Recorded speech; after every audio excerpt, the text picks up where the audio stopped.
Est-ce que j'ai une vraie tête de champignon? Oui. C'est-à-dire que y a un taux d'humidité de malade et mes cheveux ont gonflé. Voilà. Bon allez, on s'en fout. Salut tout le monde et bienvenue dans un nouveau Point Lecture. Aujourd'hui dans ce Point Lecture je vais vous parler de 5 romans. Je vais essayer de pas trop faire durer la vidéo. Hein. J'espère que je vais me souvenir de tout très bien parce que tout n'est pas très frais dans ma tête. Et qu'en plus comme il fait pas très frais dans l'air, ça va être compliqué. Mais on est parti. Le premier roman dont je vais vous parler, il s'agit de Daisy Jones and the Six de Taylor Jenkins Reid chez Charleston Éditions. C'est la maison d'édition qui me l'avait proposé en me disant que voilà, le concept pourrait peut-être me plaire et voilà. Donc c'est vrai que quand ils me l'ont présenté, je me suis dit « Ah mais ça a l'air trop bien !» Il faut savoir, si vous ne savez pas, que j'ai une passion pour les films qui me parlent de groupes ou de chanteurs que j'ai connus en tout cas, enfin que j'ai connus. Que j'ai déjà écouté, hein. C'est pas genre on a été potes, hein, mais juste voilà, des groupes ou des musiciens que voilà, que je connais au moins de nom. Notamment j'adore le film qui parle de Ray Charles, donc qui s'appelle Ray, j'aime beaucoup le film La Môme. J'ai eu un véritable coup de foudre pour le film Bohemian Rhapsody. J'adore le film aussi avec Lady Gaga, enfin voilà. C'est vraiment ce style d'histoire, c'est un truc qui moi m'embarque complètement. Et du coup c'est vrai que ce roman-là avait complètement tout pour me plaire. Je dis bien avait, parce que au final ça n'a pas complètement été le grand love entre lui et moi. En fait Daisy Jones and the Six c'est une invention, c'est un groupe qui n'existe pas, qui a été inventé par l'autrice, et l'autrice a créé du coup tout un... ouais, un espèce de mythe entre guillemets autour de ce groupe pour créer la légende, et c'est le roman en fait. Donc elle va remonter dans les débuts de l'histoire, enfin dans le début de la création, donc au départ quand c'était The Six, donc la création du groupe The Six, et l'histoire de Daisy Jones, et ensuite leur rencontre, et pour terminer par pourquoi ils se sont séparés. Puisqu'en fait le gros mystère du roman c'est ça, qu'est-ce qu'il s'est passé, comment ils en sont arrivés là où ils en sont aujourd'hui, donc à être séparés. J'aime beaucoup suivre les groupes de rock comme ça, sauf qu'en fait là j'étais vraiment trop dans le sex, rock et rock and roll quoi. On était vraiment là-dedans et peut-être un petit peu trop pour moi, mais c'est même pas ça qui m'a le plus gênée. J'ai eu un gros problème avec le personnage de Daisy Jones que je n'ai pas du tout aimé, mais je pense que c'est lié à cette dernière chose, cette chose qui finalement fait que vraiment ça n'a pas été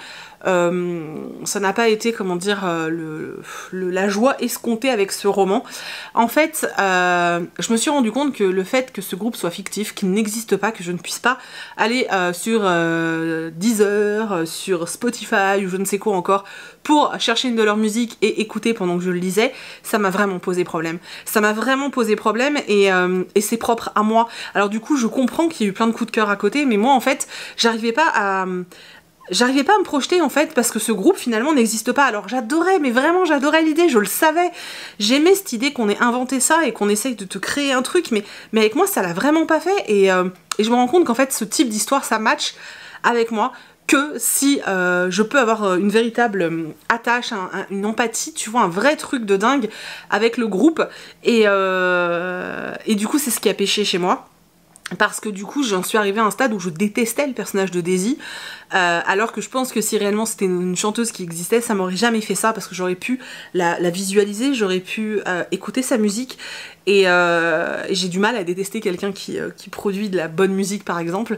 Donc voilà, ça a vraiment été le petit truc qui a pêché chez moi, et c'est dommage parce que je pense qu'il était prometteur ce livre. Voilà, vous suivez juste un groupe de rock dans ce qu'il y a de meilleur et ce qu'il y a de pire malheureusement. On suit les différents personnages, la narration est assez particulière mais je veux pas trop vous en dire. Voilà, il était hyper prometteur, vraiment il était hyper prometteur, et je suis hyper triste que ça l'ait pas fait avec moi parce que j'avais envie que ça marche mieux, mais voilà, je pouvais pas savoir que le fait que ce groupe n'existe pas me pose problème. En plus on a des titres de chansons et moi j'avais envie de les écouter, tu vois, et voilà, il aurait limite fallu faire une com de dingue autour de ce livre et vraiment créer la musique, tu vois, qu'elle est avec, j'en sais rien. C'est vraiment dommage. Maintenant vous arrêtez peut-être pas à mon ressenti parce que sincèrement j'ai vu quasiment que des coups de foudre pour ce livre, c'est incroyable, et ça me fout encore plus les nerfs parce que j'arrive pas à retrouver ce que les gens ont aimé dedans en fait. Mais voilà, donc essayez de voir peut-être l'avis des autres pour essayer d'avoir un petit truc en plus, puisque c'est pas moi qui vous le donnerai malheureusement. Ensuite je suis partie dans complètement complètement autre chose et j'ai lu Magic Charlie de Audrey Alouette, le tome 1, l'apprenti chez Gallimard Jeunesse. Alors on est tous d'accord, le travail éditorial est magnifique, sauf que moi, le chat là, qui est un personnage très important, mais sérieusement, sa tête est flippante. C'est horrible. Donc on suit Charlie, qui est un jeune garçon noir, hein, c'est précisé donc je vous le dis, et comme c'est rare, je vous le dis aussi, donc qui est un jeune garçon noir qui vit tout seul avec sa maman. Voilà, il vit avec sa mère, il va dans un collège assez particulier qui a été installé dans un ancien bâtiment, qui a eu toute une histoire, donc je ne veux pas trop vous raconter, mais qui a toute une histoire. Et voilà, Charlie a sa meilleure amie qui fait plein de bêtises et il mène sa petite vie comme ça. Jusqu'au jour où en fait il apprend que sa grand-mère va devoir venir s'installer chez eux parce que parce qu'en fait elle a perdu la boule et c'est vraiment comme ça qu'on nous le présente, hein. On va dire que voilà, c'est l'âge qui fait ça, mais on va vite comprendre qu'en fait c'est pas l'âge, hein, qui la rend comme ça. Donc elle va devoir venir s'installer là, et ça va entraîner beaucoup de questions sur le monde de la magie. Et on va découvrir que Charlie, bien sûr, fait partie d'une grande lignée de magiciens, et il va être confronté à plein de choses qui ont plein de choses en fait qui ont un lien avec sa grand-mère, avec son histoire, et il va devoir se dépatouiller avec tout ça. Et ce que j'ai beaucoup aimé dans ce roman, c'est le fait que la quantité de magie soit limitée, le fait qu'on t'explique que finalement tu ne nais pas en étant toi un être extraordinaire, genre « Oh, toi, tu es pourvu de grands pouvoirs !» Non, en fait la magie pourrait être accessible à tout le monde, mais on donne pas l'accès à tout le monde, parce que sinon il n'y en aurait pas assez, en fait, tout simplement. Et j'aime bien ce concept-là, j'aime bien le concept du sablier, qui a une grande importance. Voilà, j'ai beaucoup aimé ce côté-là de, finalement, oui, tu es doté de pouvoir, oui, tu peux faire de la magie, mais tu peux pas faire de la magie impunément comme ça, et tu peux pas avoir tous les droits sur les autres, et c'est pas parce que toi, tu as eu le droit de pratiquer ça que... Voilà, non, il y a des limites, et j'ai trouvé ça assez sympa. Il y a tout un mystère autour de pourquoi sa grand-mère est dans cet état-là. C'était assez sympa, ça reste très jeunesse, hein, vraiment, ça reste très jeunesse, c'est pas du tout du young adulte, hein, je tiens à le préciser, parce que j'ai vu, je sais plus où tourner cette histoire, enfin comme quoi c'était du young adulte, ce n'est pas du tout du young adulte, c'est vraiment de la jeunesse, et c'est écrit pour, enfin c'est écrit comme un roman jeunesse, quoi. La preuve, enfin c'est du Gallimard, mais Gallimard version si t'as mal aux yeux, vas-y, hein, enfin c'est écrit extrêmement gros, quoi. Voilà, j'ai trouvé l'univers plutôt bien construit, plutôt bien fait, vraiment j'ai trouvé ça plutôt chouette. C'est pas un coup de cœur, mais c'est un excellent moment de lecture, j'ai vraiment apprécié ma lecture, j'ai beaucoup aimé les personnages, ouais j'aime bien l'univers qu'a mis en place l'autrice. Maintenant je vais être très honnête, j'attends vraiment le tome 2. Voilà, j'attends vraiment le tome 2 pour savoir où je peux me positionner par rapport à cette saga. Et est-ce que finalement ça va être une saga qui va valoir le coup d'être suivie? D'ailleurs je ne sais pas combien de tomes sont prévus, mais ouais j'aime bien, et j'aime bien tout le côté, parce qu'il y a aussi une histoire de rapport à la nature, etc. Qui était assez chouette. Donc voilà, c'était un chouette roman. Je peux pas vous en dire plus parce que je pense que je spoilerais quasiment toute l'histoire, ce qui serait fort dommage, et du coup je vais m'arrêter là. Ensuite, je vais vous parler de ce roman, donc Les larmes de Shiva, de César Mallorquí, aux éditions Michel Lafon. C'est un roman que j'ai bien aimé, pas pour son histoire, mais pour sa narration, pour sa construction, pour les rappels, les petites touches comme ça à droite et à gauche de littérature qu'on nous met dedans, notamment on nous parle beaucoup de Salinger, ça m'a donné très envie de relire un roman de Salinger. J'ai pas lu ça depuis que j'ai... Oh, je vais même pas compter des années, ça va me faire flipper. Mais ça m'a vraiment donné envie de m'y replonger parce qu'il y a des paragraphes entiers qui sont cités et c'était génial en fait. Ce côté-là était top. Donc on suit un jeune garçon, je me souviens plus de son nom, Javier, parce que ça se passe en Espagne. Donc on suit un jeune garçon qui s'appelle Javier, qui va devoir aller vivre chez son oncle et sa tante pendant quelques temps. Ils habitent à Santander, si je vous le fais en français. Et en fait, il va être entre guillemets exilé là-bas pour l'été parce que son père a la tuberculose et qu'il est ça va mieux, mais il est toujours susceptible d'être contagieux, donc on éloigne les enfants. Donc lui va devoir aller chez son oncle et sa tante qui ont toute une flopée de filles, donc il va devoir, voilà, il va devoir vivre avec ses cousines. Et en fait quand il va arriver là-bas, il va découvrir une vie qui est loin de la sienne, c'est-à-dire qu'il n'y a pas de télé, il n'y a pas de ceci, il n'y a pas de cela. Alors il aime beaucoup lire, mais pas à ce point-là en fait. Et lui en fait est passionné de littérature, enfin passionné de science-fiction en fait, j'allais dire de SFFF, mais c'est ça. Et il va se retrouver heurté, confronté à la vie difficile d'une de ses cousines qui pour elle, voilà, la science-fiction, c'est pas du tout de la littérature. Et il va y avoir un jeu qui va s'instaurer entre eux. Elle va lui faire découvrir certains romans, lui certains autres. J'ai adoré ces échanges-là. Il va aussi découvrir son oncle, qui est un inventeur de génie et qui crée des choses assez extraordinaires. Et il va adorer ça parce que forcément, lui, il est passionné de science-fiction, donc tout ce que pourrait créer son oncle a un rapport avec la science-fiction pour lui. Donc ça aussi, c'était vraiment chouette. Et surtout, il va découvrir qu'il y a un grand mystère autour de cette famille, de la famille en fait de son oncle, puisque c'est pas par son oncle hein, qu'il est lié à la famille. Donc il va découvrir qu'en fait il y a un grand mystère qui concerne les larmes de Shiva, qui est un collier qui aurait été volé.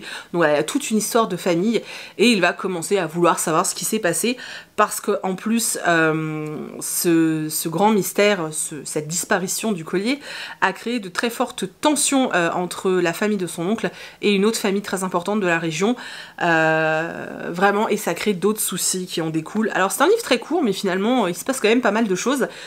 C'était sympa, j'ai pas trouvé non plus l'histoire palpitante, mais j'ai trouvé ça cool, je l'ai bien lu, j'étais bien dans l'histoire. J'ai bien aimé, je vous dis, j'ai bien aimé le style d'écriture, j'ai bien aimé tous les rappels à la littérature. C'était chouette parce que forcément c'est deux familles qui se détestent et au milieu il y a un petit truc moi qui m'a fait penser à Roméo et Juliette. Non, c'était vraiment cool. Il y a notamment l'auteur qui cite un grand auteur qui s'appelle Osim Alorki et je me demande d'ailleurs si c'était pas son père ou son grand-père, tu vois. Et c'était cool, voilà, ce côté-là était chouette. Maintenant pour l'histoire en elle-même, j'ai pas trouvé ça complètement dingue et heureusement que le livre est court. Il fait combien ? 250 pages, voilà. Et heureusement parce que je pense que s'il avait été plus long, ça aurait été pénible comme lecture pour moi. Donc voilà, c'est juste ce qu'il faut, 250 pages pour passer un chouette moment de lecture. Maintenant voilà, c'est pas la lecture du siècle non plus, mais je suis très contente de l'avoir découvert. Je vais maintenant vous parler du livre Les Nocturnes de Tess Corsac aux éditions Lynx. C'est un roman que j'ai beaucoup aimé. En fait, quand j'ai lu la première moitié, j'étais dans une espèce d'excitation que je n'avais pas connue depuis très longtemps en lecture, parce que c'est vrai qu'en ce moment, c'est un peu, voilà. Mais j'étais dans une espèce de frénésie, j'avais envie de le lire, j'avais envie de savoir ce qui allait se passer. C'était palpitant, j'ai adoré. Une fois que j'ai eu mes réponses, j'étais un peu moins enjaillée, mais c'était assez cool. En fait, on va suivre un jeune garçon qui s'appelle Nat. C'est ça, qui s'appelle Nate, si je vous le fais avec l'accent, sauf que ça se passe en France, donc il s'appelle Nat, voilà, qui en fait va assister à la disparition d'une élève. En gros, il vit dans un établissement où les adolescents sont divisés en deux groupes, les rouges et les verts. Chacun a des activités particulières, ils ne dorment pas dans le même dortoir. Ils ont une vie qui est très très rythmée, hein. C'est vraiment, c'est limite militaire leur truc. Et ils ont, voilà, chacun a ses particularités et ils se mélangent bien sûr, mais en ce qui concerne les cours, en ce qui concerne tout ça, ils sont pas amenés à faire la même chose.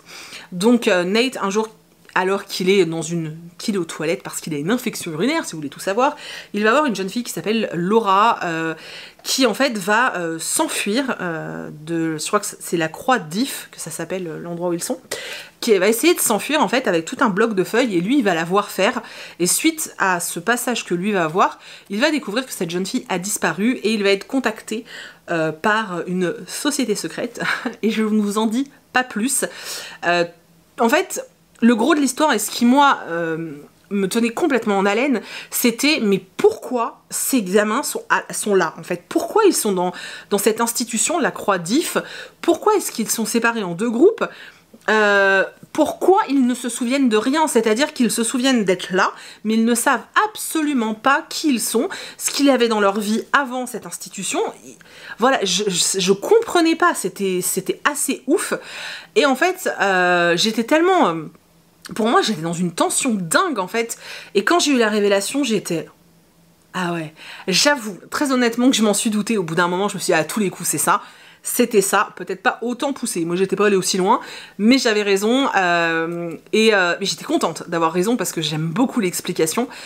Par contre, une fois que j'ai eu ça, une fois que j'ai eu ma révélation, la confirmation de mon doute, eh bien l'histoire change un petit peu du coup, puisqu'on a eu la réponse et du coup on est moins dans cette pour moi c'était moins haletant. J'aurais tellement aimé que l'autrice arrive à nous tenir jusqu'au bout, mais si elle l'avait fait, on n'aurait pas toute l'action qu'il y a après, puisque c'est vrai que du coup le roman se sépare quand même en deux moitiés si on veut, avec cette première partie où on cherche à savoir pourquoi ils sont là, qu'est-ce qu'ils font là, pourquoi ils sont en deux groupes, pourquoi on les réveille au milieu de la nuit pour faire des exercices bizarres, enfin voilà, c'était hyper intéressant. Voilà, on a toute cette première partie là, et ensuite une fois qu'on a la réponse, on a tout le reste. Et là, on a beaucoup plus d'action.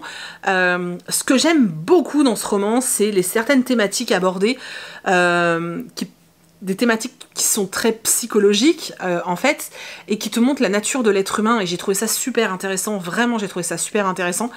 Et j'ai vraiment beaucoup aimé ce roman. Sincèrement, je l'ai vraiment adoré. Et je vais regarder ce que fait l'autrice par la suite, parce que vraiment, j'ai adoré en fait, j'ai adoré le roman, même si j'avais plus, à la deuxième partie, j'étais plus dans ce... Tu vois, j'étais plus complètement... voilà, sur les dents, en mode oh, qu'est-ce qui se passe, qu'est-ce qui se passe. Ça n'empêche que c'était vraiment, vraiment super cool. Si vous l'avez dans votre palle, sincèrement, n'hésitez pas. Déjà, la première partie va tellement vous happer et vous donner envie de connaître la suite que vous allez bouffer la moitié du livre. Ça, c'est sûr. Moi, je vous assure, je l'ai mangé, mais voilà, la première partie du roman, ça a été lu à une rapidité hallucinante, surtout quand on sait à quel point je lis pas en ce moment. Non, vraiment, c'était vraiment top et je vous recommande de tout cœur. Le dernier roman dont je vais vous parler aujourd'hui, c'est sûrement le roman le plus déconcertant et le plus particulier du point lecture du jour. Donc il s'agit de Violette Hurlevent et le Jardin Sauvage, donc de Paul Martin, et je crois que les illustrations sont de J.B. Bourgeois, aux éditions Sarbacane. Déjà l'objet livre est vraiment sublime. Voilà, c'est... Alors vous le savez que je suis pas très objective, que j'aime énormément Sarbacane. Il y a énormément d'illustrations dans cet ouvrage. Voilà. Alors, moi j'avais vu l'avis d'Adeline qui disait qu'elle l'avait lu comme ça et que c'était peut-être un peu trop lourd. Et du coup, que voilà, comme il se sépare quand même, enfin il se divise plutôt en 4 livres, peut-être le lire en échelonnant sa lecture. Oh, j'ai du mal à causer. Du coup, je me suis dit que j'allais l'écouter, j'ai étalé ma lecture sur 3 jours. Et en fait, j'ai fait le premier jour le livre 1, deuxième jour livre 2, et le troisième jour, j'ai lu le livre 3 et 4 parce que les parties étaient très courtes. Et que bon, bah du coup j'avais envie d'avoir le fin mot de l'histoire, et j'avais une autre lecture à côté. Et du coup ça a été vraiment chouette parce que tous les jours j'étais très heureuse de retrouver Violette et son chien Pavel. J'étais vraiment très contente de les retrouver, ça m'a vraiment fait plaisir, et du coup j'ai vraiment apprécié ma lecture. Alors c'est pas un coup de cœur, je suis un peu... voilà, je sais que c'est un énorme coup de cœur pour l'équipe éditoriale de Sarbacane. Je peux comprendre pourquoi, mais alors pour moi ça l'est pas du tout. J'ai passé un excellent moment de lecture, c'est un peu un ovni littéraire ce livre, surtout en littérature jeunesse, et j'aime bien les livres comme ça qui changent. On suit une petite fille qui s'appelle Violette, qui emménage dans une nouvelle maison avec sa maman. On comprend très vite que la maman de Violette a quitté le papa de Violette parce qu'il se passait un truc pas très très net, hein. Étant donné qu'elles sont passées par un foyer et qu'elles essayent d'éviter un maximum cet homme, Violette n'est pas du tout contente d'être là, elle trouve que le jardin est dégueulasse, que la maison, voilà, il n'y a rien qui lui plaît en fait. Mais bon, c'est pas grave, voilà, elle prend son mal en patience entre guillemets avec son chien Pavel, et elle va tomber sur des photos, elle va tomber sur des trucs un peu étranges, et surtout un jour où son père les a retrouvés, sonne à la porte. Violette va vouloir partir en fait parce qu'elle ne veut absolument pas voir son père. Elle va passer par la fenêtre pour aller dans le jardin, et là elle va arriver dans un autre univers. Je ne sais pas pourquoi j'ai fait ça. Elle arrive dans un nouvel univers qui est complètement what the fuck. Et là t'es un peu comme Alice qui est tombée dans le trou de terrier du lapin et qui arrive dans un autre monde. Ça m'a exactement fait penser à ça. Et là, elle découvre qu'elle est la gardienne du jardin, que le jardin est complètement en friche, tous les êtres qui y vivent ont été un petit peu abandonnés et laissés là comme ça. Et elle va devoir les aider, et pour les aider, elle va devoir retrouver certains artefacts, et elle va partir en fait à la recherche des artefacts. Tout est un peu bouleversé dans cet univers, c'est pour ça que là vous la voyez chevaucher Pavel, puisqu'en fait à chaque fois qu'elle arrive dans le jardin, en vrai, Pavel change de taille, ou alors c'est elle qui devient plus petite, on sait pas trop, et elle va pouvoir monter sur son dos et se servir de lui comme d'une monture. Voilà, et en fait on la retrouve à chaque fois menant sa quête pour retrouver les artefacts et pour descendre, tuer, détruire la tempête et l'empêcher de saccager le jardin. Je pense que tout ça est très métaphorique et avec beaucoup d'images, ou alors c'est moi qui cherche plus loin que ce qui devrait être cherché. C'est pas très français, mais vous voyez ce que je veux dire. En tout cas, j'ai passé un chouette moment de lecture, je trouve que c'est très bien écrit, c'est un roman qui est agréable à lire. On est vraiment dans un roman un peu what the fuck à la Lewis Carroll, hein, clairement, mais ça fait du bien aussi de lire quelque chose de différent, quelque chose qui bouscule nos habitudes, qui peut peut-être bousculer les habitudes des enfants. Alors, je conseille pas ce roman à des enfants qui sont des lecteurs moyens, entre guillemets. Voilà, maintenant, si votre enfant a 10-11 ans, que c'est un grand lecteur, un grand consommateur de livres, oui, allez-y. Parce que je pense que ça va pas le déstabiliser. Maintenant, si vos enfants sont des lecteurs, voilà, qui vont pas, occasionnels, on va dire, c'est peut-être trop pour eux à cet âge-là. Voilà, je sais pas, je peux peut-être me tromper, mais c'est le sentiment que j'ai eu pendant ma lecture en fait. Et voilà, mais j'ai vraiment beaucoup aimé, c'était une chouette lecture. Pareil, pas un coup de cœur. Voilà, j'aurais aimé être autant emportée que l'équipe éditoriale, j'aurais aimé être autant emportée que tout le monde. Mais ça fait du bien de trouver des choses différentes comme ça, et moi j'ai bien aimé. Maintenant, si vous aimez pas les romans, surtout en jeunesse, qui peuvent être un peu, je sais pas, très plein d'images, plein d'univers fantasques, plein de choses assez étranges, n'y allez pas, vous n'allez pas accrocher. Mais si justement c'est quelque chose que vous aimez et que vous cherchez, vous allez peut-être le trouver dans ce livre, donc pourquoi pas. Bien écoutez, ma foi, je suis plutôt fière de moi, j'ai réussi à faire un point lecture assez court, malgré les 5 romans. En même temps, pour ces 5 livres, j'avais pas grand chose à vous dire, puisque comme vous l'avez vu, j'ai pas eu de gros bam voilà, j'ai pas eu de gros bam. Du coup, c'est toujours moins de choses à dire quand ça bam pas. Maintenant, ça restait des lectures plutôt sympathiques. Ça m'embête parce qu'en ce moment, je suis que dans les lectures sympathiques. Et que j'avoue que là, j'ai très envie d'une grosse lecture qui fracasse mon crâne et qui me wouh, tu vois. Parce que, voilà. Ça me manque un petit peu, hein, un truc qui me chamboule, qui me bouleverse et qui... Bon là je suis en train d'en lire un qui est plutôt sympa, mais je vous en parlerai dans le prochain point lecture. J'espère en tout cas que cette vidéo vous a plu, que je vous ai peut-être donné envie de lire certains livres. Retenez que, en tout cas pour moi, dans ce point lecture, le roman à retenir c'est Les Nocturnes de Tess Corsac. Voilà, je dis ça, je dis rien. Hein. J'espère que vous avez passé un bon moment en ma compagnie. Je vous remercie, comme d'habitude, du fond du cœur d'être resté jusqu'au bout, jusqu'à la fin de cette vidéo. Voilà, c'est tout. Je vous retrouve en commentaire. Je suis désolée cette semaine, étant donné que je vlog toute la semaine, que je vais vous mettre un vlog tous les jours. Donc là, vous avez le point lecture. Et à partir de demain, vous avez un vlog tous les jours. Je vlog jusqu'à dimanche, donc vous aurez des vlogs jusqu'à lundi prochain. Je ne suis pas sûre de réussir à répondre à tous les commentaires tout de suite. Je préfère vous prévenir, entre le taf, la lecture, parce que c'est pour le challenge de lecture hein, que je vlog, le montage des vlogs, etc. Je suis pas sûre de réussir à tenir le rythme, sinon je vais devoir arrêter de dormir, donc voilà. Mais n'hésitez pas à en laisser, c'est très très important, ça me fait toujours un bien fou, et ça me donne pas l'impression justement de faire des monologues, et je me sens un petit peu moins seule sur ma chaîne, voilà. Et c'est tout, hein. J'ai remis le petit lien du Utip dans la barre d'infos. On y est bientôt les gars. Hein. D'ailleurs, dès que j'aurai acheté la ring light, je vous la montrerai parce que ce sera en très grosse partie grâce à vous. Donc on y est bientôt. Hein. On s'approche du montant. Je crois qu'elle est à 84 €. Oui, je croyais qu'elle était à 50 balles, mais en fait... mon appareil rentre pas dedans, elle est trop petite, celle que j'avais vue, je suis un boulet en fait. Voilà, je suis super contente et j'ai trop hâte d'avoir cette belle lumière et de plus être obligée d'ouvrir les volets alors qu'il fait 35 degrés. Voilà. Bref, donc tout ça t'es dans la barre d'infos. Je vous fais plein d'énormes bisous, je vous retrouve demain dans un vlog. Voilà, c'est tout. Et n'hésitez pas à me dire si vous avez de bonnes lectures en ce moment. Je sais qu'on est nombreux à galérer et à patauger dans le yaourt. Mais du coup, voilà, n'hésitez pas à partager ça avec moi. Dites-moi ce qui vous... Voilà, si vous avez trouvé des lectures qui vous emportent, partagez, ça nous fera du bien à tous ceux qui galèrent. Et voilà, c'est tout. Je me tais, je vous fais plein d'énormes bisous. Je vous retrouve demain dans un vlog. Et puis c'est tout. Allez, bye.